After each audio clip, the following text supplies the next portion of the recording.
ನಮಸ್ತೆ ಚಾಮರಾಜನಗರ ಸ್ನೇಹಿತರೆ, ಈ ದಿನ ನಾವು ನಮ್ಮ ಚಾಮರಾಜನಗರದ ಸಮಾಜ ಸೇವಕ ಅಂತ ಹೆಗ್ಗಳಿಕೆ ಹೊಂದಿರುವಂಥ ಶಿವು ಅವ್ರನ್ನ ಕರೆ ತಂದಿದ್ದೀವಿ.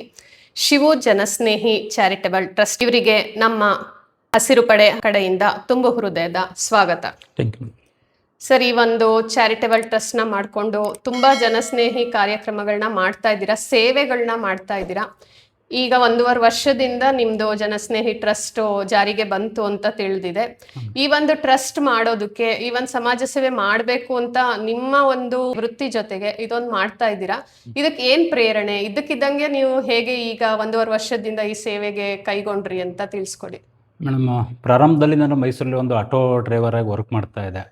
ಸೊ ಆಗ ಅಲ್ಲಿ ಒಂದು ಆಶ್ರಮದಲ್ಲಿ ಆ ಪೇಷಂಟ್ಗಳು ತಗೊಂಡೋಗಿ ಹಾಸ್ಪಿಟ್ಲಿಗೆ ತೊಗೊಂಡೋಗೋದು, ಅವ್ರು ಟ್ರೀಟ್ಮೆಂಟ್ ಕೊಡಿಸೋದು, ತಿರ್ಗಿ ಬಿಡೋದು, ಈ ಥರ ಮಾಡ್ತಾಯಿದ್ದೆ. ಸೊ ಆವಾಗ ಒಂದೇನಾದರೂ ಒಂದು ಒಳ್ಳೆಯ ಕೆಲಸ ಮಾಡೋಣ ಅಂತ ಹೇಳಿ ಒಂದು ತಲೆಗೆ ಬಂತು. ಸೊ ಹಾಗಾಗಿ ಅದನ್ನು ಒಂದು ಸೋಷಿಯಲ್ ವರ್ಕು, ಈ ಸಮಾಜ ಸೇವೆ ಅಂತೇಳಿ ಬಂದಿದ್ದೀನಿ. ಇನ್ನೊಂದೇನೆಂದರೆ, ಅನಾಥ ಶವಗಳನ್ನ ಯಾಕೆ ಆಯ್ಕೆ ಮಾಡಿಕೊಂಡೆ ಅಂದರೆ, ಎಲ್ಲರೂ ನೆಂಟರು ಮತ್ತು ರಿಲೇಟಿವ್ ಯಾರು ಸತ್ತಾಗ ಆಗದಿದ್ರೂ ಕೂಡ ಕೈ ಜೋಡಿಸ್ತಾರೆ, ಮುಕ್ತಿ ಮಾಡ್ತಾರೆ. ಸೊ ಅನಾಥರಿಗೆ ಯಾರೂ ಇಲ್ಲ. ಇವತ್ತಿನ ದಿನ ಅನಾಥರು ಅಂತ ಅವ್ರ ಹೆಸರಲ್ಲಿ ಅನಾಥರು ಅಂತ ಇರ್ತಾರೆ. ಸೊ ಅವ್ರ ಜೊತೆ ನಾವಿದ್ದೀವಿ, ಅವರ ಮಗನೋ ಮೊಮ್ಮಗನೋ ಅಂತ ಹೇಳಿ ಅನಾಥಾಶ್ರಮಗಳನ್ನ ಒಂದು ಆಯ್ಕೆ ಮಾಡಿ ಮಾಡ್ತಾ ಇದ್ದೀನಿ. ಮೇನ್ ನೀವು ಅನಾಥವಾಗಿ ಯಾವ ಶವ ಇದೆ ಅವರಿಗೆ ಸಂಸ್ಕಾರ ಮಾಡಿ ಕೊಡ್ತೀವಿ. ನಮ್ಮ ಹಿಂದೂ ಸಂಪ್ರದಾಯದಲ್ಲಿ ಅವ್ರಿಗೊಂದು ಪೂಜೆ ಮಾಡಿ ಅವ್ರಿಗೆ ಒಂದು ಅಂತ್ಯ ಮಾಡೋದು. ಈ ಮನುಷ್ಯ ಹುಟ್ಟಿಂದ ಸಾವಿಗೂ ಕೊನೆಗಾಲದಲ್ಲಿ ಕೇಳೋದೇನೆಂದರೆ, ನಾವು ಸಾವುಗೆ ಈ ಥರ ವಿಭಿನ್ನ ಒಂದು ಪೂಜೆ ಮಾಡಿ ಈ ಥರ ಮಾಡಬೇಕು ಅನ್ನೋ ಒಂದು ಆಸೆ ಇರ್ತದೆ, ಮುಕ್ತಿ ಬೇಕು ಅಂತ ಕೇಳಿರ್ತಾನೆ. ಸೊ ಹಾಗಾಗಿ ಅದನ್ನು ಒಂದು ಆಯ್ಕೆ ಮಾಡ್ಕೊಂಡು ಒಂದು ಉಚಿತ ಅನಾಥ ಶವಗಳು ಅಂತೇಳಿ ಮಾಡ್ತಾ ಇದ್ದೀನಿ ಮೇಡಮ್. ತುಂಬಾ ಜನ ನಿನಗೆ ಯಾಕೆ ಬೇಕು ಇದು ಅನ್ನೋ ಮನೆಯವರೇ ಆಗ್ಲಿ ಹೊರಗಿನವರೇ ಆಗ್ಲಿ ಹೇಳಿರ್ತಾರೆ. ಅದ್ರ ಏನಾದ್ರೂ ಒಂದು ಎಕ್ಸ್ಪೀರಿಯನ್ಸ್ ಹೇಳ್ತೀರಾ ಮೇಡಮ್? ಈಗ ಟಿಪ್ಪಣಿಗಳು ಇದ್ದೇ ಇರ್ತದೆ, ಒಳ್ಳೇದಂದ್ಮೇಲೆ ಕೆಟ್ಟದ್ದು ಇದ್ದೇ ಇರ್ತದೆ. ಸೊ ಹಾಗಾಗಿ ನಾನು ಹೇಳೋದೇನೆಂದ್ರೆ, ಒಂದಿನ ಹುಡ್ತೀವಿ, ಒಂದಿನ ಹೋಗ್ತೀವಿ. ಆ 3 days ಅಲ್ಲಿ 1 day ನಾವೇನ್ ಮಾಡ್ತೀವಿ ಅದು ಮಾತ್ರ ಉಳ್ಕೊಳ್ಳುತ್ತೆ. ಸೊ ಅದನ್ನ ಬಿಟ್ಟು ನಾವೇನು ಮಾಡೋಕ್ಕಾಗಲ್ಲ. ಸೊ ಹುಡ್ದಂಗೆ ಹಂಗೆ ಹೋಗ್ತಾ ಇರ್ತವೆ. ಅದ್ರ ಮಧ್ಯೆ ಒಂದು ಒಳ್ಳೆ ಕೆಲಸ ಮಾಡ್ಬೇಕಷ್ಟೇ. ಜನಗಳ ಟಿಪ್ಪಣಿಗಳು ಇದ್ದೇ ಇರ್ತದೆ. ನಾವು ಒಳ್ಳೇದು ಮಾಡಿದ್ರೆ ಒಂದಷ್ಟೇ ನಮ್ಮನ್ನು ಒಳ್ಳೇದು ಮಾಡ್ತಾನೆ ಅಂತಾರೆ. ಒಳ್ಳೇದು ಮಾಡ್ತಿದ್ರು ಕೂಡ ಅದನ್ನು ಬಿಂಬಿಸೋರು ಇರ್ತಾರೆ. ಸೊ ಎಲ್ಲರೂ ಒಳ್ಳೇದಾಗಲಿ ಅಂತಲೇ ನಾನು ಬಯಸ್ತೇನೆ. ಸೊ ಇದಕ್ಕೇನಂದ್ರೆ, ಇನ್ನೊಂದು ಉದ್ದೇಶ ಏನಂದರೆ, ಮನೇಲಿ ತುಂಬ ಸಪೋರ್ಟಿವ್ ಇದೆ, ಸಪೋರ್ಟ್ ಇದೆ. ಯಾಕಂದರೆ ಒಂದು ಅನಾಥ ಬಾಡಿ ನೀವು ನೋಡ್ಬೋದು, ಅದನ್ನು ನಾನು ತೋರಿಸ್ತೇನೆ ಫೋಟೋದಲ್ಲಿ. ತುಂಬ ಡಿಕಂಪೋಸ್ ಆಗಿರ್ತದೆ. 21 ದಿನ ಬಾಡಿಗೂ ಕೂಡ ಮಾಡಿರ್ತೀವಿ. ತುಂಬ ಕೊಳ್ತೋಗೋ ಸ್ಥಿತಿಲಿ ಇರ್ತದೆ. ಅಲ್ಲಿ ಇರ್ತದೆ, ಅದು ಯಾರು ಏನು ಗೊತ್ತಿಲ್ಲದೆ ಹಾಗೆ ಡಿಕಂಪೋಸ್ ಆಗ್ತದೆ, ತುಂಬ ಡಿಕಂಪೋಸ್ ಆಗಿರ್ತದೆ. ಪೊಲೀಸರು ಕೂಡ ಅದನ್ನ ಟ್ರೇಸ್ ಮಾಡಿರ್ತಾರೆ. ಐಡೆಂಟಿಫೈ ಆಗಿದಾಗ ಕೊನೆಗೆ ನಮ್ಮ ಕೈ ಬರುತ್ತೆ. ಸೊ ಅದನ್ನ ಕೊನೆಗೆ ತಗೊಂಡೋಗಿ ಪೋಸ್ಟ್ ಮಾರ್ಟಮ್ ಮಾಡಿ ಅದನ್ನ ಒಂದು ಏನಿದೆ ಕಾನೂನಿನ ಪ್ರಕಾರವಾಗಿ ಅದನ್ನ ಒಂದು ಅಂತ್ಯ ಮಾಡ್ತಾ ಇದೀವಿ. ಈಗ ಯಾವತ್ತಿದ್ರು ನಾವು ಹೋಗೋದೇ ಅಲ್ವಾ, ನಾವೇನು ಭೂಮಿ ಇರೋರ್ಗು ನಾವು ಹತ್ತಿರಲ್ಲ. ಮಿನಿಮಮ್ 60 ವರ್ಷ 65 ವರ್ಷ. ಸೊ ಆ ಮಧ್ಯದಲ್ಲಿ ಏನಾದ್ರು ಒಂದು ಒಳ್ಳೆ ಕೆಲಸ ಮಾಡೋಣ ಒಂದು ಇದು ಮಾಡ್ತಾ ಇದ್ದೀವಿ. ಏನಾದ್ರೂ ತೊಂದರೆಗಳು? ಏನಿಲ್ಲ ಮೇಡಮ್, ಆ ಥರ ಏನಿಲ್ಲ, ತೊಂದರೆ ಎಂದರೆ ಅಂತೇನಿಲ್ಲ. ಬಟ್ ಒಂದು ಈಗ ಅನಾಥ ಶವಗಳು ಒಂದು 85ರಿಂದ 90 ಅನಾಥ ಶವಗಳನ್ನ ಮುಕ್ತಿ ಮಾಡಿದ್ದೀನಿ ಇಲ್ಲಿವರೆಗೂ ಕೂಡ ನಗರದಲ್ಲೇನೆ ಮೇಡಮ್. ಯಾಕಂದ್ರೆ ಕೊಳ್ಳೇಗಾಲ, ಮಲೆ ಮಹದೇಶ್ವರನ ಬೆಟ್ಟ, ಮತ್ತೆ ಗುಂಡ್ಲುಪೇಟೆ, ಯಳಂದೂರು, ನಮ್ಮ ಚಾಮರಾಜನಗರ ಟೌನ್ ಮತ್ತೆ ಗ್ರಾಮಾಂತರ, ಓವರ್ ಆಲ್ ಸೇರಿ ಇಷ್ಟು ಮಾಡಿದ್ದೀನಿ ಮೇಡಮ್. ಅದ್ರಲ್ಲಿ ಈಗ ಅಂತ್ಯಕ್ರಿಯೆಗೆ ಅಂತ ಯಾವುದೇ ಹೆಣ ಸಿಕ್ಕಿದ್ರು ಸುಟ್ಟು ಹಾಕ್ತಾ ಇದ್ದೀರಾ? ಇಲ್ಲ ಮೇಡಮ್, ಅದನ್ನ ಒಂದು JCB ಇಂದ ಒಂದು ಇದು ಕಳಿಸ್ಕೊಡ್ತಾರೆ. JCB ಅದ್ರ ಮುಖಾಂತರವಾಗಿ ಅದನ್ನ ಉಳ ಅಂತ ಒಂದು ಕೆಲಸ ಮಾಡ್ತಾ ಇದ್ದಾರೆ. ಉಳ ಕೆಲಸ ಅಂದ್ರೆ ಅದಕ್ಕೆ ಅಂತ ಜಾಗ ಕೊಟ್ಟಿದಾರ ಅಥವಾ ಮೇಡಮ್? ಅದಕ್ಕೆ ಅಂತಾನೆ ಹಾಸ್ಪಿಟಲ್ ಮುಂಭಾಗ ಒಂದು ಜಾಗ ಇದೆ. ಸೊ ಸ್ಮಶಾನಕ್ಕೆ ಅಂತ ಏನು ಇದು ಮಾಡಿಲ್ಲ, ಬಟ್ ಆ ಜಾಗದಲ್ಲಿ ಅವಾಗಲಿಂದ ಮಾಡ್ತಾ ಇದ್ದಾರೆ. ಸೊ ಆ ಜಾಗದಲ್ಲಿ ನಾನು ಕೂಡ ಯಾವುದೇ ಅನಾಥಾಶ್ರಮ ಆದ್ರೂ ಒಂದು ಪ್ರೊಸೀಜರ್ ಮಾಡಿ ಅದನ್ನ ಅಲ್ಲಿ ಯಾವುದೇ ಅನಾಥ ಸಿಕ್ಕಿದ್ರು ನೀವು ಪೋಸ್ಟ್ ಮಾರ್ಟಮ್ ಮಾಡ್ಲೇಬೇಕು. ಪೋಸ್ಟ್ ಮಾರ್ಟಮ್ ಮಾಡ್ಲೇಬೇಕು ಮೇಡಮ್. ಅದನ್ನ ಫಸ್ಟ್ ಟ್ರೇಸ್ ಮಾಡ್ತಾರೆ ಪೊಲೀಸ್ ಕಡೆಯಿಂದ. ಸೊ ಐಡೆಂಟಿಫೈ ಆಗ್ಲಿಲ್ಲ ಅಂದ್ರೆ ಕೊನೆಗೆ ಅದನ್ನ ಒಂದು ಇದು ಮಾಡ್ತೇವೆ, ಅಂತ್ಯ ಮಾಡ್ತೀವಿ. ಈ ನಮ್ಮ ಪೊಲೀಸ್ ಡಿಪಾರ್ಟ್ಮೆಂಟ್ ಕಡೆಯಿಂದ, ಅವ್ರ ಗವರ್ನಮೆಂಟ್ ಕಡೆಯಿಂದ ಯಾರು ಮಾಡೋ ಫೆಸಿಲಿಟಿ ಇಲ್ವಾ ಇದು ಆಕ್ಚುಲಿ ಅನಾಥಾಶ್ರಮ? ಪೊಲೀಸ್ ಕಡೆಯಿಂದ ಅಂದ್ರೆ ಗೌರ್ಮೆಂಟಿಂದ ಪೊಲೀಸ್ ಕಾನೂನು ಪ್ರಕಾರವಾಗಿ ಏನಿದೆ ಅವರು ಟ್ರೇಸ್ ಮಾಡಿ ನೋಡ್ತಾರೆ. ಕೊನೆಗೆ ಯಾರು ಸಿಕ್ಲಿಲ್ಲ ಅಂದ್ರೆ ಅವ್ರು ಪೋಸ್ಟ್ ಮಾರ್ಟಮ್ ಮಾಡಿಸ್ತಾರೆ. ಮಾಡಿಸ್ಬಿಟ್ಟು ಏನಿದೆ ಅವರು ಮಾಡ್ತಾರೆ. ನಾವೇನಂದ್ರೆ ಅವ್ರಿಗೆ ಒಂದು ಮಗನೋ ಮೊಮ್ಮಗನೋ ಏನೋ ಒಂದು ಅವ್ರ ರಿಲೇಷನ್ ತರ ಹೋಗಿ ನಾವು ಪೂಜೆ ಮಾಡಿ ಕೆಳಗೆ ಕೀಳ್ದು ಏನ್ ಮಾಡ್ಬೇಕು ನಮ್ಮ ಒಂದು ವಿಧಿದಿನದಲ್ಲಿ ಅದನ್ನ ಒಂದು ಮಾಡ್ತಾ ಇದೀವಿ ಮೇಡಮ್. ಅವ್ರಿಗೆ ಸಪೋರ್ಟಿವ್ ಆಗಿ ನಿಂತು ಒಂದು ಮಾಡ್ತಾ ಇದೀವಿ ಕಾರ್ಯ. ಈ ಅನಾಥ ಶವಗಳು ಬಿಟ್ಟು ಬೇರೆ ಇನ್ನೇನು ಸೇವೆ ಕೊಡ್ತಾ ಇದ್ದೀರಾ ಸರ್ ನೀವು ಟ್ರಸ್ಟ್ ಕಡೆಯಿಂದ? ಮೇಡಮ್, ಒಂದು ಅಕ್ಷಯ ಜೋಳಿಗೆ ಅಂತ ಒಂದು ಮಾಡಿದ್ದೀವಿ. ಅಕ್ಷಯ ಜೋಳಿಗೆ? ಅಕ್ಷಯ ಜೋಳಿಗೆ ಅಂದ್ರೆ ನಿರಂತರವಾಗಿ ಅಂದ್ರೆ ಎಲ್ಲಿ ಹಸ್ತಿರ್ತಾರೆ ನಿರ್ಗತಿಕರು. ಸೊ ಇವತ್ತಿನ ದಿನ ಎಷ್ಟು ನಮಗೆ ಫುಡ್ ಸಿಗುತ್ತೆ ಅಷ್ಟು ತೊಂದರೆನೂ ಇದೆ. ಇರೋರು ಊಟ ಮಾಡ್ಬೋದು, ಏನೋ ಒಂದು ಮಾಡ್ಬೋದು. ಪಾಪ ಕೆಲವು ಕಡೆ ದೇವಸ್ಥಾನ ಮುಂಭಾಗ ನೀವು ನೋಡಿರ್ಬೋದು, ಮತ್ತೆ ಹಾಸ್ಪಿಟ್ಲ್ ಮುಂಭಾಗ ದುಡ್ಡಿದ್ರು ಕೂಡ ಕೆಲವರು ಊಟ ಮಾಡಲ್ಲ. ಸೊ ಅಂಥ ಕಡೆಗೆ ಒಂದು ಚೌಟ್ರಿಗಳಲ್ಲಿ ಎಲ್ಲಿ ಒಂದು ಫುಡ್ ಮಿಕ್ಕಿರ್ತದೆ ವೇಸ್ಟ್ ಆಗದ ರೀತಿಯಲ್ಲಿ ಅದನ್ನು ತಗೊಂಡೋಗಿ ಎಲ್ಲಿ ಅದನ್ನು ನಾವು ಕೊಡಬೇಕು ಅಂತ ಕೆಲಸವನ್ನು ಮಾಡ್ತಾ ಇದ್ದೀವಿ ಮೇಡಮ್. ಇಲ್ಲಿವರೆಗೂ ಕೂಡ ಒಂದು 50,000 ಜನ ಹೆಚ್ಚಕ್ಕಿಂತ ಊಟ ಕೊಡ್ತಾ ಇದ್ವಿ ಡೈಲಿ ಅವರೇ ಕಾಲ್ ಮಾಡಿ ನಿಮ್ಗೆ ತಿಳಿಸ್ತಾರೆ. ಹೌದು ಮೇಡಮ್, ನಮ್ದು ಅಲ್ಲಿ ಪಾಂಪ್ಲೆಟ್ ಇದೆ. ಓಕೆ. ಒಂದು ಚೌಟ್ರಿ ಮುಂಬ ಆಗಿರ್ಬೋದು, ಮತ್ತೆ ಎಲ್ಲಿ ಫಂಕ್ಷನ್ ನಡೀತದೆ ಅಂತ ಕಡೆ ಅಲ್ಲೇನಾದರೂ ಒಂದು 2:30 ಮಿಕ್ತು ಅಂದರೆ ಕರೆ ಮಾಡ್ತಾರೆ, ಅದನ್ನು ವೇಸ್ಟ್ ಮಾಡಬೇಡಿ ಅಂತ ಹೇಳಿ ಅದನ್ನು ತಗೊಂಡೋಗಿ ಎಲ್ಲಿ ಹಸ್ತಿರ್ತಾರೆ ಅಂತ ಕೊಡೋ ಒಂದು ಕೆಲಸವನ್ನು ಎಲ್ಲ ನೀವು ಕೊಡ್ತಾ ಇದ್ದೀವಿ ಮೇಡಮ್. ಮಾಡ್ತಾ ಇದ್ದೀರಾ ಅಕ್ಷಯ ಜೋಳಿಗೆ. ಅಕ್ಷಯ ಜೋಳಿಗೆ ಸರ್, ಈಗ ಅನಾಥ ಶವಗಳದ್ದು ಅಂತ್ಯಕ್ರಿಯೆ ಮಾಡ್ತೀರಾ, ಗವರ್ನಮೆಂಟ್ ಇಂದ JCB ಒಂದು ಕರ್ಸಿ ಹಳ್ಳ ತೋಡ್ಸಿ ಕೊಡ್ತಾರೆ. ಹೌದು ಅದ್ ಬಿಟ್ಟು ಇನ್ನ ಪೂಜೆ ಕಾರ್ಯಕ್ರಮಗಳು, ಖರ್ಚು ವೆಚ್ಚ ಎಲ್ಲ ಇರ್ತದಲ್ಲ, ಅದೆಲ್ಲ ಹೇಗೆ ಬರುತ್ತೆ ಅಂತ? ಮೇಡಮ್, ಅದನ್ನು ನಾವು ಸ್ವಂತ ಖರ್ಚಲ್ಲಿ ಒಂದು ಕಂಪ್ನಿ ಕೆಲಸ ಟ್ರಸ್ಟ್ ಮಾಡೋದು ಕಡೆಯಿಂದ. ಅಷ್ಟು ಮೇಡಮ್. ಅದರಿಂದನೇ ತಗೊಂಡು ಆಂಬುಲೆನ್ಸ್ ಅಂತೂ ಉಚಿತವಾಗಿ ಇದು ಮಾಡ್ತೇವೆ. ಬಟ್ ಪೂಜೆ ಇದೆಯಲ್ಲ ನಮ್ಮ ಸ್ವಂತ ಖರ್ಚಿಂದನೇ ಮಾಡ್ತಾ ಇದ್ದೇನೆ ಮೇಡಮ್. ಅದೇನ್ ಪ್ರೊಸೀಜರ್ ಇದೆ? ನೀವು ಸ್ವಂತವಾಗಿ ಸ್ವಂತವಾಗಿ ಪೂಜೆ ಮತ್ತೊಂದೆಲ್ಲ ನಂದೇ ಏನಿರ್ತದೆ ಅಂತ್ಯಕ್ರಿಯೆ ಮಾಡ್ತಾ ಅಂತ್ಯಕ್ರಿಯೆ ಇದ್ದೀರಾ. ಮಾಡ್ತೇವೆ ಮೇಡಮ್.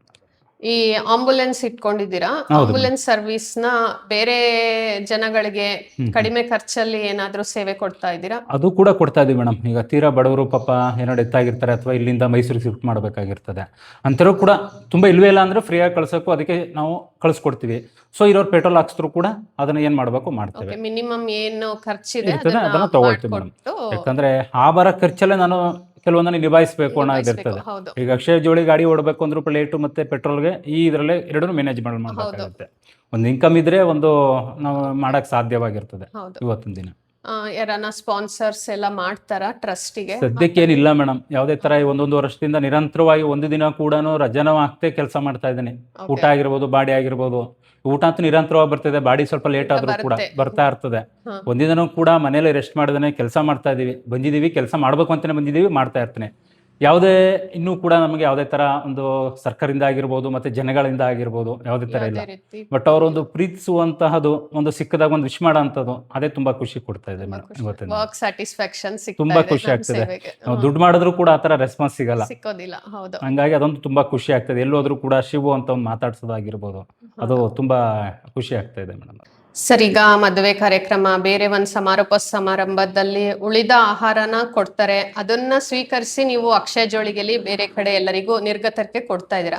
ಅದು ಬಿಟ್ಟು ನಾವು ಸುಮಾರು ಕಡೆ ನೋಡಿದೀವಿ, ನೀವು ಜಯಂತಿಗಳಲ್ಲಿ, ಉತ್ಸವಗಳಲ್ಲಿ ಅನ್ನದಾನ ಪ್ರಕ್ರಿಯೆಗಳನ್ನೆಲ್ಲ ಮಾಡ್ತಾ ಇದ್ದೀರಾ. ಅದು ಹೇಗೆ ನೀವು ನಿಮ್ಮ ಸ್ವಂತ ಟ್ರಸ್ಟ್ ಕಡೆಯಿಂದ ಮಾಡ್ತಾ ಇದ್ದೀರಾ? ಹೌದು ಮೇಡಮ್, ಸ್ವಂತ ಖರ್ಚಿಂದ. ಈಗ ಒಂದು ಸಿದ್ಧಗಂಗಾ ಶ್ರೀಗಳದೊಂದು ದುಡ್ಡು ಹಬ್ಬ ಆಗಿದಾಗ ಆ ಸ್ವಂತ ಖರ್ಚಿಂದ ನಮ್ಮ ಸ್ನೇಹಿತರೆಲ್ಲ ಕೈ ಜೋಡಿಸಿ ನಮ್ಮ ಒಂದು ಟ್ರಸ್ಟ್ ವತಿಯಿಂದ ಅದನ್ನ ಸ್ವಂತ ಖರ್ಚಿಂದ ಮಾಡ್ತಾ ಇದ್ದೀವಿ ಮೇಡಮ್. ಅನ್ನದಾನ ಮಾಡ್ತಾ ಇದ್ದೀವಿ. ಅಂದ್ರೆ ವಿಶೇಷ ಸಮಾರಂಭಗಳು, ಜಯಂತಿಗಳಲ್ಲಿ ನೀವೇ ಸ್ವಂತವಾಗಿ ನಿಂತು ಎಲ್ಲ ಜನಗಳಿಗೆ ಅನ್ನದಾನ ಕಾರ್ಯಕ್ರಮಗಳನ್ನ ಮಾಡ್ತಾ ಇದ್ದೀವಿ. ಇದಲ್ದೆ ನೀವು ಇನ್ನು ಏನೇನು ಸೇವೆಗೆ ತಯಾರಿದ್ದೀರಾ ಅಂತ ನಮ್ಗೆ ವೀಕ್ಷಕರಿಗೆ ತಿಳಿಸ್ಕೊಡಿ. ನೆಕ್ಸ್ಟ್ ಮೇಡಮ್, ಮುಂದೆ ಈಗ ನಿರ್ಗತಿಕರು ಪಾಪ ರೋಡಲ್ಲಿ ಎಷ್ಟೋ ಜನ ಹುಚ್ಚರಿರ್ತಾರೆ, ಅವ್ರು ಊಟ ಕೊಡ್ತಾ ಇದೀವಿ, ಸತ್ತಾಗ ಮುಕ್ತಿ ಮಾಡ್ತಾ ಇದೀವಿ. ಸೊ ಇನ್ನೊಂದೇನಂದ್ರೆ ಅವ್ರಿಗೊಂದು ಆಶಯ ಕೊಡೋದು ಒಂದು ನನ್ನ ಆಸೆ ಮೇಡಮ್. ಯಾಕಂದ್ರೆ ಎಲ್ಲೋ ಬಿದ್ದಿರ್ತಾರೆ, ಮಳೆ ಆಗಿರ್ಬೋದು, ಬಿಸಿಲಾಗಿರ್ಬೋದು. ಇವತ್ತೊಂದು ದಿನ ಈಗ ನಮ್ಮ ಮನೇಲಿ ಫ್ಯಾನ್ ಇಲ್ಲ ಅಂದ್ರೆ ಒಂದು ಸ್ವಲ್ಪ ಹೊತ್ತು ಕೂರಕ್ಕಾಗಲ್ಲ. ಮನೆಗಳಲ್ಲಿ ಕರೆಂಟ್ ಹೋದ್ರೆ ಒಂದು 5 ನಿಮಿಷ ನಾವು ಮಲ್ಗಕ್ಕೆ ಕಷ್ಟಪಡ್ತೀವಿ. ಅವ್ರಿಗೆ ಪಾಪ ಮಳೆ ಬಿಸಿಲು ಒಂದೇ ರೋಡಲ್ಲಿ ಬಿದ್ದಿರ್ತಾರೆ, ಅವ್ರಿಗೊಂದು ಆಶಯ ಕೊಡೋ ಅನ್ನೋದೇ ನನ್ನ ನೆಕ್ಸ್ಟ್ ಒಂದು ಗುರಿ ಮೇಡಮ್. ಅದನ್ನ ಒಂದು ಆಶ್ರಮ ಮಾಡಬೇಕು ಅನ್ನೋದು ನನ್ನ ನಗರದಲ್ಲಿ ನಿರ್ಗತಕರಿಗಾಗಿ ಒಂದು ಆಶ್ರಮ ಮಾಡಬೇಕು, ಅನಾಥಾಶ್ರಮ ಕಟ್ಟಬೇಕು ಅಂತ ಒಂದು ಇದಿದೆ ಮೇಡಮ್. ಅದನ್ನ ಏನಾದ್ರೂ ಶುರು ಮಾಡಿದ್ದೀರಾ? ಅದಕ್ಕೆ ಪ್ರೋಗ್ರೆಸ್ ಅಲ್ಲಿ ಇದೆ ಮೇಡಮ್. ನೋಡೋಣ, ಎಲ್ಲ ಭಗವಂತನ ಆಶೀರ್ವಾದ. ಯಾಕಂದ್ರೆ ಇದನ್ನ ತಗೊಳ್ಳೋದಕ್ಕೆ ತುಂಬಾ ವರ್ಷ ಆಯ್ತು. ಸೊ ಇದಕ್ಕೂ ತುಂಬಾ ಕಷ್ಟವೂ ಇದೆ. ಯಾಕಂದ್ರೆ ಇವೆರಡೂ ಸ್ವಲ್ಪ ಹೆಂಗೋ ಬಂದಿದ್ದೀವಿ ಇಲ್ಲಿವರೆಗೂ ಕೂಡ. ಇನ್ನೇನಾದ್ರೂ ಜನಗಳ ಒಂದು ಆಶೀರ್ವಾದ ಮತ್ತೆ ಆ ಭಗವಂತನ ಆಶೀರ್ವಾದ ಇದ್ರೆ ಖಂಡಿತ ಆದಷ್ಟು ಶೀಘ್ರದಲ್ಲೇ ಮಾಡ್ತೇನೆ ಮೇಡಮ್. ಈಗ ಆಲ್ರೆಡಿ ನಿರ್ಗತಿಕರು, ಹುಚ್ಚರು ಎಲ್ಲ ಓಡಾಡ್ತಿದಾರಲ್ಲ, ಅವ್ರಿಗೆ ಸದ್ಯದ ಪರಿಸ್ಥಿತಿಲಿ ನಾವು ಏನಾದ್ರೂ ದಡ ಸೇರ್ಸೋಂಥದ್ದು ಏನಾದ್ರೂ ಇದೆಯಾ ನಿಮ್ಮ ಇದ್ರಲ್ಲಿ ಅಂತ? ಅದನ್ನು ಕೂಡ ಒಂದು 2 ರಿಂದ 3 ಜನ ಪೇಷಂಟ್ಗಳು ತಗೊಂಡೋಗಿ ನಮ್ಮ ಸ್ನೇಹಿತರ ಆಶ್ರಮ ಇದೆ, ಆಶ್ರಮದಲ್ಲಿ ಅಲ್ಲಿ ಕೆಲವು ತಪ್ಪಿಸ್ಕೊ ಬಂದಿರ್ತಾರೆ. ಆಲ್ರೆಡಿ ಒಂದು 3-4 ನನ್ನ ವಿಡಿಯೋದಲ್ಲಿ ನೋಡಿರಿದ್ರೆ ಏನೋ ನೋಡಿರ್ಬೋದು ಅದ್ರಲ್ಲಿ ನೀವು ಅನ್ಕೋತೀನಿ. ಆಲ್ರೆಡಿ ಎಲ್ಲಿಂದನೂ ಬಂದ್ಬಿಟ್ಟಿರ್ತಾರೆ ಊರಿಂದ, ಅವ್ರಿಗೆ ಬಸ್ ಗೊತ್ತಿಲ್ದೇನೆ, ಏಜ್ ಆಗಿರ್ತದೆ. ಅವ್ರು ಯಾರಾದ್ರೂ ಕರೆ ಮಾಡಿ ಹೇಳಿದಾಗ, ಈಗ ಮೊನ್ನೆ ಎಕ್ಸಾಂಪಲ್ ಒಂದು 15 ಡೇಸ್ ಬ್ಯಾಕ್ ಆಲೂರಲ್ಲಿ ಒಬ್ರು ಅಜ್ಜಿ ಬಂದ್ಬಿಟ್ಟಿದ್ರು. ಆಕ್ಚುಲಿ ಪಾಂಡೂಪುರ ಅವರು. ಅವ್ರನ್ನ ಕರ್ಕೊಂಡು ಹೋಗೋ 3-4 ಡೇಸ್ ಅವ್ರನ್ನ ಒಂದು ಆಶಯ ಮಾಡಿ ತಿರ್ಗಾ ಅದನ್ನ ವಿಡಿಯೋ ಮುಖಾಂತರ ನೋಡಿ ಅವರು ಬಂದು ಮೊಮ್ಮಗಳು ಮತ್ತೆ ಮಗಳು ಇಬ್ರು ಕರ್ಕೊಂಡು ಹೋದ್ರು. ನಮ್ಮ ಮಕ್ಕಳು ಹುಟ್ಟುಹಬ್ಬ ಆಚರಣೆ ಮಾಡ್ತೀವಿ, ವೇಸ್ಟ್ ಖರ್ಚು ಅನ್ನೋದೇ ಜಾಸ್ತಿ ಆಗಿದೆ ಇವತ್ತಿನ ಜೀವನದಲ್ಲಿ. ಎಲ್ಲರನ್ನು ಕರೆದು ಪಾರ್ಟಿ ಮಾಡೋದು, ಮತ್ತೊಂದ್ ಮಾಡೋದು, ಇಲ್ಲ ಆನಿವರ್ಸರಿ ಮಾಡ್ಕೊಳ್ಳೋದು.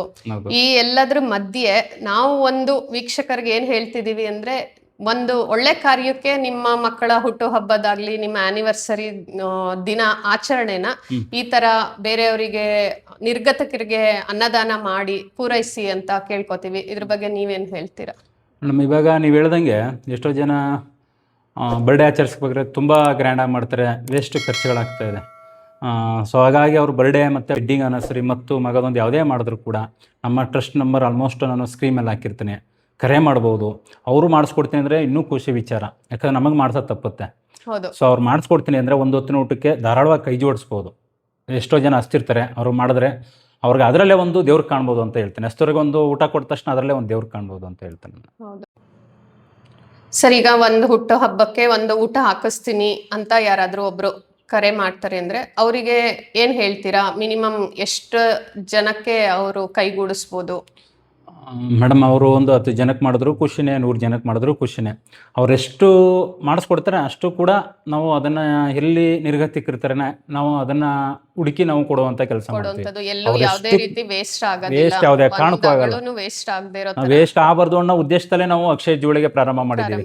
ಅವ್ರು ಎಷ್ಟು 10 ಜನಕ್ಕೆ ಮಾಡಿದ್ರು ಖುಷಿನೇ, 50 ಜನಕ್ಕೆ ಮಾಡಿದ್ರು ಖುಷಿನೇ, ಎಷ್ಟು ಜನಕ್ಕೆ ಮಾಡಿಸ್ಕೊಟ್ರು ಕೂಡ ನಾವು ಅದನ್ನು ಹಂಚುತ್ತೀವಿ. ಈಗ ಅವರೇ ಊಟ ಮಾಡಿಸಿ ನಾವು ಕೂಡ ನಿಮ್ ಜೊತೆ ಬಂದು ನಿರ್ಗತಿಕರಿಗೆ ನಿಮ್ ಜೊತೆನೆ ಆಹಾರ ಹಂಚ್ತೀವಿ ಅನ್ನೋರು ಸುಮಾರು ಜನ ಇದ್ದಾರೆ. ಅವರು ಬಂದ್ರುವೆ ಖುಷಿಯಾಗಿ ನೀವು ಕರ್ಕೊಂಡು ಹೋಗ್ತೀರಾ ಅಲ್ವಾ ಜೊತೆಗೆ? ಇನ್ನೂ ಖುಷಿ ವಿಚಾರ. ಅವ್ರ ಜೊತೆ ಕೈಗೂಡಿ ಸ್ನೇಹಿತರೆ, ನೀವು ಬಂದು ಅವ್ರ ಜೊತೆನೆ ಸೇರಿ ನೀವೇ ಊಟ ತಂದು ನೀವೇ ನಿಮ್ ಕೈಯಾರ ಅನಾಥ ಜನರಿಗೆ ಊಟವನ್ನ ಕೊಡಬಹುದು, ಅನ್ನದಾನ ಮಾಡ್ಬೋದು. ನಿಮ್ಗೆ ಇದ್ರ ಬಗ್ಗೆ ಯಾವುದೇ ವಿವರಣೆ ಬೇಕು ಅನ್ನೋದಾದ್ರೆ ಈ ಕೆಳಗಡೆ ಸ್ಕ್ರೀನಲ್ಲಿ ಕೊಟ್ಟಿರೋಂಥ ಶಿವು ಜನಸ್ನೇಹಿ ಅವರ ನಂಬರ್ ಇದೆ, ಕಾಂಟ್ಯಾಕ್ಟ್ ಮಾಡಿ. 24/7 ನೀವು ಯಾವುದೇ ಸಮಯದಲ್ಲಿ ಯಾವುದೇ ಒಂದು ಸೇವೆಗೆ ಬೇಕು ಅಂತ ಕೇಳಿದ್ರೆ ನೀವು ಅವ್ರನ್ನ ಕಾಂಟ್ಯಾಕ್ಟ್ ಮಾಡ್ಬೋದು. ಅವರು ಯಾವುದೇ ಸಮಯದಲ್ಲಾದರೂ ಸಹಕರಿಸ್ತಾರೆ. ಅವ್ರ ಕೈಲಿ ಆಗ್ಲಿಲ್ಲ ಅಂದ್ರೂ ಈ ಒಂದು ದಾರಿಲಿ ಹೋಗ್ಬೋದು ಅಂತ ತಿಳಿಸ್ಕೊಡ್ತಾರೆ. ಯಾವುದೇ ರೀತಿ ಇದ್ರೂ ಈ ನಿಮ್ಮಿಂದ ಏನೇ ಸಹಾಯ ಆಗುತ್ತೆ ಅನ್ನೋದಾದ್ರೆ ದಯವಿಟ್ಟು ಸಹಕರಿಸಿ ಅಂತ ಕೇಳ್ಕೊತೀನಿ. ಸರ್, ನೀವು ವೃತ್ತಿಪರ ಜೀವನದಲ್ಲಿ ಇದ್ದೀರಾ, ನಿಮ್ಮ ಕೆಲಸ ನಿಮ್ಮ ಮಾರ್ಕೆಟಿಂಗ್ ಫೀಲ್ಡ್ ಅಲ್ಲಿ ಇದ್ದೀರಾ ನೀವು. ಆ ಟೈಮಲ್ಲಿ ಯಾರೋ ಕಾಲ್ ಮಾಡ್ತಾರೆ, ಈಗ ಒಂದು ಮದುವೆ ಮನೆಯಿಂದ ಇಷ್ಟು ಊಟ ಇದೆ ಬಂದು ತಗೊಂಡ್ ಹೋಗಿ ಅಂತ. ಸೊ ನೀವು ನಿಮ್ ಕೆಲಸ ಬಿಟ್ಟು ಹೋಗೋಕ್ಕಾಗಲ್ಲ, ಆ ಟೈಮಲ್ಲಿ ಏನ್ ಮಾಡ್ತೀರಾ? ಸೊ ಸಾಮಾನ್ಯವಾಗಿ ಹುಟ್ಟು ಹಬ್ಬ ಆಚರಿಸ್ಕೊಂಡು ಮಾಡಿಸ್ಕೊಡ್ಬೇಕು ಅನ್ನೋರು ಒಂದು 2 days ಒಂದು ಕಾಲ್ ಮಾಡಿರ್ತಾರೆ. ಸಪೋಸ್ ಆ ಥರ ಇಲ್ಲ ಅಂದಾಗ ನಮಗೊಂದು ಕರೆ ಮಾಡಿದಾಗ ನಮ್ಮದೇ ಆದ ಒಂದು ಟ್ರಸ್ಟ್ ವತಿಯಿಂದ ಸ್ಟಾಫ್ ಇದ್ದಾರೆ ಮೇಡಮ್, ಡ್ರೈವರ್ ಇದ್ದಾರೆ, ನಮ್ಮ ಆಫೀಸಲ್ಲಿ ಒಬ್ಬರು ಲೇಡಿನೂ ಕೂಡ ಇದ್ದಾರೆ. ಸೊ ಅದನ್ನು ತಗೊಂಡೋಗಿ ಅದನ್ನು ನಾವು ಕಲೆಕ್ಟ್ ಮಾಡ್ಕೊಂಡು ಡಿಸ್ಪ್ಯಾಚ್ ಮಾಡ್ತೀವಿ.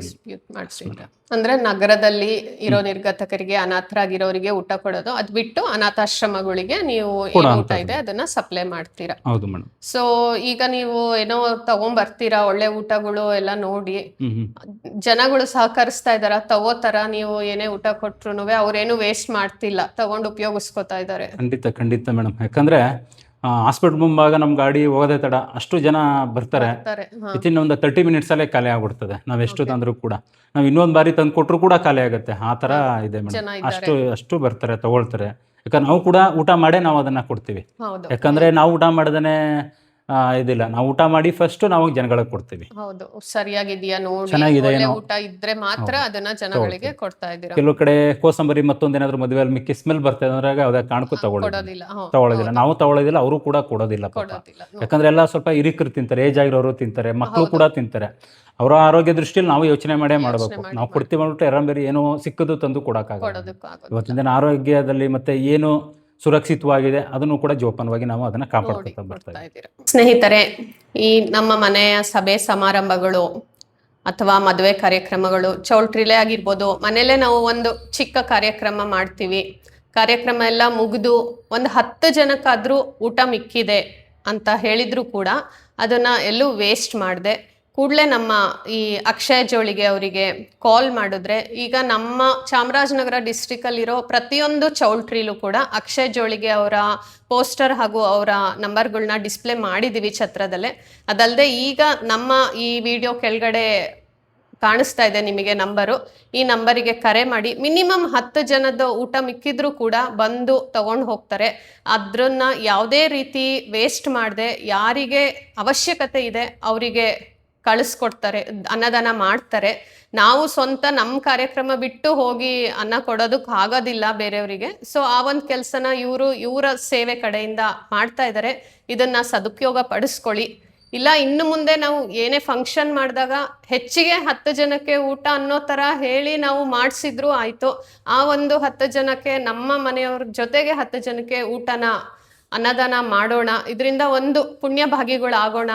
ಶಿವು ಅವ್ರ ಥರ ನಾವು ಹೋಗಿ ಎಲ್ಲ ಕಡೆ ಸೇವೆ ಅಂತೂ ಮಾಡೋದಕ್ಕಾಗೋದಿಲ್ಲ. ಸೊ ಈ ಥರನಾದರೂ ಒಂದು ಅಳಿಲು ಸೇವೆ ಮಾಡೋಣ. ಇದನ್ನ ಒಂದು ಸದುಪಯೋಗ ಮಾಡ್ಕೊಳ್ಳಿ. ಇಲ್ಲ ನೀವು ದಾನ ಧರ್ಮ ಮಾಡಿ ಅಂತ ಈ ಒಂದು ವಿಡಿಯೋ ಮೂಲಕ ನಿಮ್ಮನ್ನ ಕೇಳ್ಕೊತಾ ಇದ್ದೀನಿ ಸರ್. ಈ ಒಂದು ನಿಮ್ಮ ಚಾರಿಟಬಲ್ ಟ್ರಸ್ಟ್ ಕಡೆಯಿಂದ ನೀವು ನಮ್ಮ ನಗರದ ವೀಕ್ಷಕರಿಗೆ ಏನು ಹೇಳೋದಕ್ಕೆ ಇಷ್ಟಪಡ್ತೀರಾ? ನಮ್ಮ ಚಾಮರಾಜನಗರ ವೀಕ್ಷಕರಿಗೆ ಹೇಳೋದೇನೆಂದರೆ, ದಯವಿಟ್ಟು ಫುಡ್ಡನ್ನು ವ್ಯರ್ಥ ಮಾಡಬೇಡಿ. ಯಾಕಂದರೆ ಎಷ್ಟೋ ಕಡೆ ವೇಸ್ಟೇಜ್ ಆಗುತ್ತೆ. ನಾನು ಪ್ರಾರಂಭದಲ್ಲಿ ಒಂದು ಚೌಟ್ರಿಗಳಿಗೆ ಒಂದು ಬ್ಯಾನರ್ ಹಾಕಕ್ಕೆ ಹೋದಾಗ ಮೇಡಮ್, ಸುಮ್ಮನೆ ಟ್ಯಾಕ್ಟ್ರಿಗಳೆಲ್ಲ ವೇಸ್ಟೇಜ್ ಆಗ್ತಾ ಇರ್ತಾರೆ. ಯಾಕಂದರೆ ಅವರು ಮನೆಗೆ ಎಷ್ಟಾಗುತ್ತೆ ಸಾಧ್ಯವಾದಷ್ಟು ತಗೊಂಡೋಗ್ತಾರೆ, ಬಿಟ್ಟು ಹೋಗ್ತಾರೆ. ಸೊ ಯಾರೂ ಕೂಡ ವ್ಯರ್ಥ ಮಾಡದೆ ನಮ್ಮ ನಂಬರು ಪ್ರತಿಯೊಂದು ಚೌಟ್ರಿಲೂ ಕೂಡ ನಮ್ಮದು ಡಿಸ್ಪ್ಲೇ ಇರ್ತದೆ. ಸೊ ಅಂಥ ಊಟ ನಮ್ಮ ಕರೆ ಮಾಡಿದ್ರೆ ನಾವು ತೊಗೊಂಡೋಗಿ ಎಲ್ಲಸ್ತಿರ್ತಾರೆ ಅಂತ ಒಂದು ಹಂಚುವ ಕೆಲಸವನ್ನು ಮಾಡ್ತೇವೆ. ಸಾರ್ವಜನಿಕರಲ್ಲಿ ಮನವಿ ಏನಂದರೆ, ಈಗ ಎಲ್ಲೋ ಪಾಪ ಹುಚ್ಚರಿರ್ತಾರೆ, ಬಿದ್ದೋಗಿರ್ತಾರೆ. ಸೊ ಅಂಥದ್ದಿದ್ದಾಗ ನಮ್ಮ ನಂಬರ್ ಕರೆ ಮಾಡ್ಬೋದು. ಅವ್ರನ್ನ ತಗೊಂಡೋಗಿ ಒಂದು ಟ್ರೀಟ್ಮೆಂಟ್ ಕೊಡಿಸಿ ಅವ್ರಿಗೆ ಒಂದು ಆಶ್ರಯ ಕೊಡುವ ಒಂದು ಕೆಲಸವನ್ನು ಮಾಡ್ತೇವೆ. ನಾವು ಮಾಡುವ ಒಂದು ಕೆಲಸಕ್ಕೆ ನೀವೊಂದು ಕೈ ಜೋಡಿಸ್ಬೇಕು ಅಂದರೆ ನೀವೊಂದು ಪ್ಲೇಟು ಮತ್ತೊಂದು ನಿಮ್ಮ ಕೈಲಿ ಏನಾಗುತ್ತೆ ಕೂಡ ಮಾಡ್ಬೋದು. ಯಾಕಂದರೆ ಒಬ್ಬ ಏನು ಮಾಡ್ಬೋದು ಅದಷ್ಟು ಮಾತ್ರ ಸಾಧ್ಯವಾಗಿರ್ತದೆ. ಸೊ ಎಲ್ಲರೂ ಕೂಡ ಕೈ ಜೋಡಿಸಿದಾಗ ಇನ್ನೂ ನಾವು ಹೆಚ್ಚಿನ ಮಟ್ಟದಲ್ಲಿ ಸೇವೆ ಮಾಡೋಕ್ಕೆ ಭಾಳ ಅನುಕೂಲ ಆಗುತ್ತೆ. ಇಲ್ಲಿವರೆಗೂ ಕೂಡ ಒಬ್ಬರೇ ಬಂದಿದ್ದೀವಿ. ನಮ್ಮ ಸ್ನೇಹಿತರ ಸಪೋರ್ಟ್ ತುಂಬ ಅಗತ್ಯವಿದೆ. ಅವರು ಕೂಡ ತುಂಬ ಸಪೋರ್ಟ್ ಮಾಡ್ತಾಯಿದ್ದಾರೆ. ಇದೇ ರೀತಿ ನಮ್ಮ ಚಾಮರಾಜನಗರದಲ್ಲಿ ಯಾರೇ ಇದ್ರೂ ಕೂಡ ನಮ್ಮ ನಂಬರ್ಗೆ ಕರೆ ಮಾಡಿ. ಸರ್, ಈಗ ಒಂದು ಅನಾಥ ಶವದ್ದು ಅಲ್ಲಿ ಒಂದು ಮೃತ್ಯು ಆಗಿದೆ ಅಂತ ಕೂಡಲೇ ನಮಗೆ ಗೊತ್ತಾಗೋದಿಲ್ಲ. ಏನಿಲ್ಲ ಅಂದ್ರೂ ಸುತ್ತಮುತ್ತ ಜನ ಇದ್ರೆ ಓಕೆ, ಇಲ್ಲ ಊರಿನ ಹೊರಗೆ ಎಲ್ಲೋ ಒಂದು ಶವ ಇದೆ ಅಂತಂದ್ರೆ ಅದು ಡಿಕಂಪೋಸ್ ಆದ್ಮೇಲೆ ವಿಷಯ ಬರುತ್ತೆ. ವಿಷಯ ತಿಳಿದ್ಮೇಲೆ ಯಾರು ಅದ್ರ ಹತ್ರ ಹೋಗೋದಿಲ್ಲ. ಸೊ ಅದು ಒಂದು ತುಂಬಾ ಹಿಂಸೆ. ಅಲ್ಲಿ ಹೋಗಿ ನೀವು ಅಂತ ಅನಾಥ ಶವಗಳನ್ನ ತಗೊಂಡು ಅಂತ್ಯಕ್ರಿಯೆ ಮಾಡ್ತೀರಾ. ಒಂದು ಎಕ್ಸ್ಪೀರಿಯನ್ಸ್ ಹೆಂಗಿದೆ ಅಂತ ಹೇಳಿ ಸರ್. ಮೇಡಮ್ ಯಾವ ಥರ ಅಂದರೆ, ಈಗ ಒಂದು ಬಾಡಿ ಮಾಡಿದೆ, ಒಂದು 21 ದಿನ ಆಗಿತ್ತು. ಕೊಳತ ಶವ ಕೊಳ್ತೋಗಿತ್ತು, ತುಂಬ ಎಲ್ಲ ಕೊಳತೋಗಿ ಹೆವಿ ಸ್ಮೆಲ್ ಬರ್ತಾ ಇತ್ತು. ಸೊ ಅದನ್ನು ಕೂಡ ಮಾಡಿದ್ದೀವಿ. ಇನ್ನೊಂದು ಹೇಳ್ಬೇಕು ಅಂದ್ರೆ, ಒಂದು 21 ದಿನದ ಹೆಣ್ಣು ಮಗು ಪಾಪ, ಅದು ಕೆರೆಯಲ್ಲಿ ಯಾರೋ ಬಂದು ಬೀಸಾಕ್ಬಿಟ್ಟಿದ್ರು. ಭಾಳ ಬೇಜಾರಾಯ್ತು. ಕೆರೆ ಒಳಗೆ ಬೀಸಿ ಅದು ನನ್ನ ಕೈಗೆ ಬಂದು ಚಿಕ್ಕ ಮಗು ಹೆಣ್ಮಗು. ಸೊ ಅದು ಭಾಳ ಬೇಜಾರಾಯ್ತು ನನಗೆ. ಯಾಕಂದರೆ ನನಗೂ ಚಿಕ್ಕ ಹೆಣ್ಮಕ್ಳಿದ್ದಾರೆ. ಸೊ ಆ ಹೆಣ್ಮಗು ಮಾಡಬೇಕಾದ್ರೆ ನಾನು ಏನು ಮಾಡಿದ್ದೀನಿ ನನಗೆ ಗೊತ್ತಿಲ್ಲ. ಮಗು ನನ್ನ ಕೈಗೆ ಬಂದಮೇಲೆ ಸೊ ಅವೆಲ್ಲ ನೋಡಿದಾಗ ಭಾಳ ಬೇಜಾರಾಗುತ್ತೆ. ಯಾಕಂದರೆ ಎಷ್ಟೋ ಜನ ಮಕ್ಕಳಿಲ್ದೇ ತುಂಬ ಕಷ್ಟ ಅನುಭವಿಸ್ತಿರ್ತಾರೆ. ಆ ಮಗುನ ಮಾಡೋ ಅಂತಿದ್ದೀನ ಭಾಳ ಬೇಜಾರಾಯಿತು ಮೇಡಮ್. ಇನ್ನೊಂದಂದರೆ ಕೊಳತು ಶವ ಅಂತ ಹೇಳ್ತೀವಿ. ಸೊ ಅದನ್ನು ಮಾಡ್ಬೇಕಾದ್ರೆ ನಮಗೆ ಗೊತ್ತಿರ್ತದೆ. ಸೊ ಯಾವ ಥರ ಇರ್ತದೆ, ಕೈ ಹಾಕಿದಾಗ ನಮಗೆ ಅದು ಒಂಥರ ಫುಲ್ ಕೈಗೆ ಸಿಗುತ್ತೆ, ಹುಳ ಬರುತ್ತೆ, ಆ ಸ್ಮೆಲ್ ಬರುತ್ತೆ. ಸೊ ಅದನ್ನು ಎಲ್ಲ ನಾವು ಮಾಡ್ತೀವಿ ಅಂದರೆ ನಾವು ಒಂದು ಒಳ್ಳೇದು ಮಾಡಬೇಕು ಅನ್ನೋದು ಒಂದು ಉದ್ದೇಶ. ಒಳ್ಳೇದು ಮಾಡೋ ಉದ್ದೇಶ ಇದ್ರೂ ನಾವು ಮೆಂಟಲಿ ಪ್ರಿಪೇರ್ ಆಗ್ಬೇಕಲ್ವಾ ಸರ್. ಎದುರುಗೆ ಆ ಸ್ಮೆಲ್ಲು, ಆ ಹುಳಗಳು, ಆ ಡಿಕಂಪೋಸ್ ಆಗಿರೋದ್ರ ಒಳಗಿಂದ ತೆಗೆದು ನೀವು ಅದನ್ನ. ಹೌದು ಮೇಡಮ್. ಬಟ್ ಸಾರ್ವಜನಿಕರಿಗೆ ಏನಂದರೆ, ನಾವಿಷ್ಟೆಲ್ಲ ಮಾಡ್ತಾ ಇದೀವಿ, ಅವ್ರು ಏನು ಅನ್ಕೋತಾರೆ ಅಂದರೆ ಸುಮ್ಮನೆ ಮಾಡ್ತಾನೆ, ಯಾವುದೋ ಒಂದು ಫಂಡ್ಸ್ ಬರ್ತಾ ಇರ್ತದೆ, ದುಡ್ಡು ಬರುತ್ತೆ ಅಂತ ಹೇಳ್ತಾರೆ. ಸೊ ಯಾವುದೂ ಇಲ್ಲ ಆ ಥರ. ಯಾಕಂದ್ರೆ ನಾವು ಮಾಡ್ತಾ ಇರೋದೇ ಕಷ್ಟದಲ್ಲಿ ಮಾಡ್ತಾ ಇದ್ದೀವಿ. ಒಂದು ಅನಾಥ ಶವ ಅಂತ್ಯಕ್ರಿಯೆ ಮಾಡ್ಬೇಕಂದ್ರೆ ನೀವು ಅದನ್ನ ತೆಗಿಬೇಕಂದ್ರೆ ಗ್ಲೌಸು, ಮಾಸ್ಕು, ಒಂದಷ್ಟು ಇಕ್ವಿಪ್ಮೆಂಟ್ಸ್ ಬೇಕು ಅಲ್ಲಿ. ಆ ಒಂದು ಆ ಶವಕ್ಕೆ ಬಟ್ಟೆ ಸುತ್ತೋದಾಗ್ಲಿ ಎಲ್ಲ ಮಾಡೋದಕ್ಕಾದ್ರೂ ಒಂದಷ್ಟು ಖರ್ಚುಗಳು ಇರ್ತದೆ. ಸೊ ಈಗ ನಾವು ಒಂದು ಚಾರಿಟೇಬಲ್ ಟ್ರಸ್ಟ್ ಅಂದ್ರೆ ಜನಗಳಿಗೆ ಹೇಗೆ ಅಂದ್ರೆ ಟ್ರಸ್ಟಿಗೆ ಬೇಜಾನ್ ದುಡ್ಡು ಬರ್ತಾ ಇದೆ ಅಂತ ಆ ತರ ಒಂದು ಮನೋಭಾವ ಇದೆ. ಆದ್ರೆ ನಾವು ಈ ಒಂದು ಸೇವೆ ಮಾಡೋವಾಗ ಅಷ್ಟೇ ದುಡ್ಡು ಕೂಡ ಖರ್ಚಿದೆ. ಈಗ ನಮ್ಮ ಆಂಬುಲೆನ್ಸ್ ತಗೊಂಡ್ ಹೋಗ್ಬೇಕಂದ್ರೆ ಅದಕ್ಕೆ ಡೀಸೆಲ್ ಹಾಕುವಷ್ಟು ಖರ್ಚು ವೆಚ್ಚ ಇದೆ. ಈಗ ಛತ್ರದಲ್ಲಿ ಒಬ್ರು ಊಟ ಮಿಕ್ಕಿದೆ ತಗೊಂಡ್ ಹೋಗಿ ಅಂದ್ರು ನೀವು ಆ ಚೌಲ್ಟ್ರಿ ತನಕ ಹೋಗಿ ಊಟ ತಗೊಂಡ್ಬರೋದಕ್ಕೂ ಪೆಟ್ರೋಲ್ ಡೀಸೆಲ್ ಖರ್ಚಿದೆ. ಆ ಡ್ರೈವರಿಗೆ ವೇತನ ಕೊಡ್ಬೇಕು. ನಾವು ಸೇವೆ ಜೊತೆಗೆ ನಮ್ಮ ಖರ್ಚುನು ಕೂಡ ಅಲ್ಲಿ ಮಾಡ್ಬೇಕು. ಸರ್, ಈಗ ಈ ಒಂದು ನಿಮ್ಮ ಜನಸೇವೆಗೆ ಮನೆಯವರು, ತಂದೆ ತಾಯಿ, ನಿಮ್ಮ ಒಡತಿ ಎಲ್ಲರೂ ಸಪೋರ್ಟಿವ್ ಆಗಿ ನಿಂತಿದ್ದಾರೆ. ನಾವು ಎಷ್ಟೇ ಸಪೋರ್ಟಿವ್ ಆಗಿ ಇದ್ರೂ ನಮ್ಮ ಸ್ವಂತ ಕಡೆಯಿಂದ ನಾವು ಯೋಚನೆ ಮಾಡಿದಾಗ ಏನಾದ್ರೂ ಒಂದು ಭಿನ್ನಾಭಿಪ್ರಾಯಗಳು ನಮಗ್ ಬಂದೇ ಬರ್ತದೆ. ಈಗ ಒಂದು 21 ದಿನದ್ದು ಒಂದು ಶವನ ಅಂತ್ಯಕ್ರಿಯೆ ಮಾಡಿ ಬಂದಿದ್ದೀರಾ, ಆಲ್ರೆಡಿ ನೀವು ಮನಸ್ಸು ಕುಗ್ಗು ಹೋಗಿರುತ್ತೆ ಆ ಒಂದು ಹೆಣ ಅದು ನೋಡಿದಾಗ, ಡಿಕಂಪೋಸ್ ಆಗಿರೋದೆಲ್ಲ ನೋಡಿದಾಗ. ಆ ತರ ಬಂದಾಗ ಮನೆಯಲ್ಲಿ ಏನು ಪ್ರತಿಕ್ರಿಯೆ ಇರುತ್ತೆ ಅಂತ ಕೇಳ್ತಾರೆ. ಮೇಡಮ್, ಈಗ ಒಂದು ಬಾಡಿ ಮಾಡ್ತಾ ಇದ್ದಾಗೆ ಮನೇಲಿ ಹೇಳಿರ್ತೀನಿ ಈ ಥರ ಇದೆ ಬಾಡಿ ಅಂತ ಹೇಳಿದಾಗ ಅವರು ನಮಗೆ ಒಂದು ಸ್ನಾನಕ್ಕೆ ಒಂದು ಬಿಸಿನೀರು ಕಾಯಿಸಿ, ಬಟ್ ಅದು ಯಾವುದೇ ಥರ ಇಲ್ಲದೇ ಸಪೋರ್ಟ್ ಮಾಡ್ತಾ ಇದ್ದಾರೆ. ನಮ್ಮ ವೈಫು, ನಮ್ಮ ತಂದೆ ತಾಯಿ, ನಮ್ಮ ಬ್ರದರು, ನಮ್ಮ ಸ್ನೇಹಿತರು ಮುಖ್ಯವಾಗಿ ಎಲ್ಲರೂ ಕೂಡ ಭಾಳ ಸಪೋರ್ಟಿವಿಟಿ ಆಗಿ ಒಳ್ಳೆ ಕೆಲಸ ಮಾಡ್ತಾ ಇದ್ದೀರಾ, ಯಾರೇನೇನು ಥರ ಬಿಡ್ತಾರೋ ಗೊತ್ತಿಲ್ಲ, ಒಳ್ಳೆ ಕೆಲಸ ಮಾಡ್ತಾ ಇದ್ದೀರಾ ಮಾಡಿ ಅಂತೇಳಿ ತುಂಬ ಸಪೋರ್ಟಿವ್ ಆಗಿದ್ದಾರೆ ಮೇಡಮ್. ಯಾಕೆಂದ್ರೆ ಸುಮಾರು ಜನ ಸ್ಮಶಾನಕ್ಕೆ ಕೂಡ ಹೋಗ್ ಬಂದ್ರೆ ಅದು ನೆಗೆಟಿವ್ ಆಗುತ್ತೆ, ನಮ್ಗೆ ಹೋಗ್ಬೇಡಿ ಅನ್ನೋ ತರ ಇದ್ದಾರೆ. ಅಂತದ್ರಲ್ಲಿ ನಿಮ್ಗೆ ಯಾವ್ದೇ ಶವ ಆದ್ರೂ ಈಗ ಆಲ್ಮೋಸ್ಟ್ ತಿಂಗ್ಳಿಗೊಂದು 2 ತಿಂಗ್ಳಿಗೊಂದು ಶವನಾದ್ರೂ ಸಿಗ್ತದೆ, ಅದು ಅಂತ್ಯಕ್ರಿಯೆ ಮಾಡ್ತಾನೆ ಇರ್ತೀರಾ. ಸೊ ಅದರಿಂದ ಮನೆಯಲ್ಲಿ ಏನು ತೊಂದರೆ ಕೊಟ್ಟಿಲ್ಲ, ಸಪೋರ್ಟಿವ್ ಆಗಿ ಇದ್ದಾರೆ. ಹೌದು, ಇವತ್ತಿನ ದಿನ ಸವಾಗ ಹೋಗಿದ್ ಬಂದ್ರೆ ಅಂದ್ರೆ ಮುಡಿಸ್ಕೊಳಕ್ಕೆ ಹಿಂದರಿತಾರೆ. ಸ್ಮಶಾನಕ್ಕೆ ಒಂದು ನೋಡ್ಕೊ ಬಂದ್ರು ಕೂಡ ಸ್ನಾನ ಮಾಡ್ಬೇಕು, ಬಟ್ ಅದನ್ನ ನಾವು ಎತ್ಕೊಂಡು ಹೋಗಿ ಅದನ್ನ ಮಾಡ್ತೀನಿ ಅಂದಾಗ ಮನೇಲಿ ತುಂಬಾ ಸಪೋರ್ಟ್ ಬೇಕು. ಹೌದು, ಯಾಕಂದ್ರೆ ನಮ್ಮ ವಿಡಿಯೋ ಫೋಟೋಸ್ ಅವರು ನೋಡ್ತಾರೆ, ನಮ್ಮ ಮನೇಲಿ ಹೋದಾಗ ಅವರು ನೋಡ್ತಾರೆ ಈ ತರ ಬಾಡಿ ಇದೆಯಾ, ಸ್ವಲ್ಪ ಗಾಬರಿ ಆಗ್ತಾರೆ. ಚಿಕ್ಕ ಮಕ್ಳಿಂದ ಮನೆಯವರು ಕೂಡ ಗಾಬರಿ ಆಗ್ತಾರೆ. ಏನಾದ್ರೂ ಒಂದು ಕೋಇನ್ಸಿಡೆಂಟ್ ಆದ್ರೂ ಇದರಿಂದ ಆಯ್ತೇನೋ ಅನ್ನೋ ಒಂದು ಮೆಂಟಾಲಿಟಿ ಬರುತ್ತೆ ಮನೆಗೆ. ಅದನ್ನ ಪಾಸಿಟಿವ್ ಆಗಿ ಹೇಳಿರ್ತೀನಿ, ಬಟ್ ನಾವು ಮಾಡೋ ಕೆಲಸದಲ್ಲೇ ದೇವ್ರು ಇದ್ದಾನೆ. ನಾವು ಮಾಡೋ ಕೆಲಸದಲ್ಲೇ ದೇವ್ರು ಇದ್ದಾಗ ಭಯ ಪಡೋಂತೇನಿಲ್ಲ. ನಮ್ಮ ಮನೇಲಿ ಏನ್ ಬರ್ದಿರ್ತದೆ ಅದೇ ಆಗಿರ್ತದೆ. ಸೊ ಅದಕ್ಕೂ ಇದಕ್ಕೂ ನಾವು ಸಿಂಕ್ ಮಾಡ್ಕೊಳಕ್ ಆಗಲ್ಲ. ವೀಕ್ಷಕರೇ, ನಮ್ಮಲ್ಲಿ ಉಳಿದಿರೋ ಆಹಾರ ಪದಾರ್ಥಗಳು ಕೊಡ್ಬೋದು, ಅದನ್ನ ಅವರು ಬೇರೆ ನಿರ್ಗತಿಕರಿಗೆ ದಾನ ಮಾಡ್ತಾರೆ.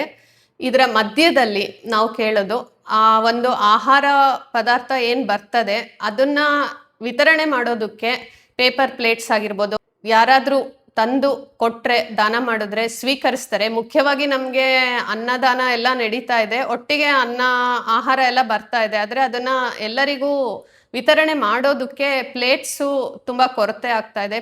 ಆಹಾರನೇ ಅಲ್ದೇನೆ ಬರೀ ನಾವು ಪ್ಲೇಟ್ಸು ಇದೆಲ್ಲದನ್ನು ನಾವು ಸಹಾಯಹಸ್ತ ನೀಡ್ತೀವಿ ಅನ್ನೋರಿದ್ರೆ ದಯವಿಟ್ಟು ಈ ಒಂದು ನಂಬರ್ಗೆ ಕರೆ ಮಾಡಿ ಸಹಾಯಹಸ್ತ ನೀಡ್ಬೋದು. ಈ ಒಂದು ಸಮಾಜ ಸೇವೆಗೆ ನೀವೆಲ್ಲರೂ ಕೈ ಜೋಡಿಸಿ ಅಂತ ಕೇಳ್ಕೊತೀನಿ. ಈ ಒಂದು ಸಮಾಜ ಸೇವೆ ಮಧ್ಯದಲ್ಲಿ, ಅವರ ವೃತ್ತಿಪರ ಜೀವನದ ಮಧ್ಯದಲ್ಲಿ ನಮ್ಮ ಹಸಿರು ಪಡೆ ಹಸಿರು ಜೀವನ ಚಾನಲ್ಗೆ ಅವರ ಒಂದು ಮುಖ್ಯವಾದ ಸಮಯವನ್ನು ಕೊಟ್ಟು ನಿಮ್ಮೆಲ್ಲರಿಗೂ ಈ ಒಂದು ವಿಷಯದ ಬಗ್ಗೆ ತಿಳಿಸ್ಕೊಟ್ಟಿದ್ದಕ್ಕೆ ಶಿವು ಜನಸ್ನೇಹಿರವರಿಗೆ ತುಂಬ ಹೃದಯದ ಧನ್ಯವಾದಗಳು. Thank you.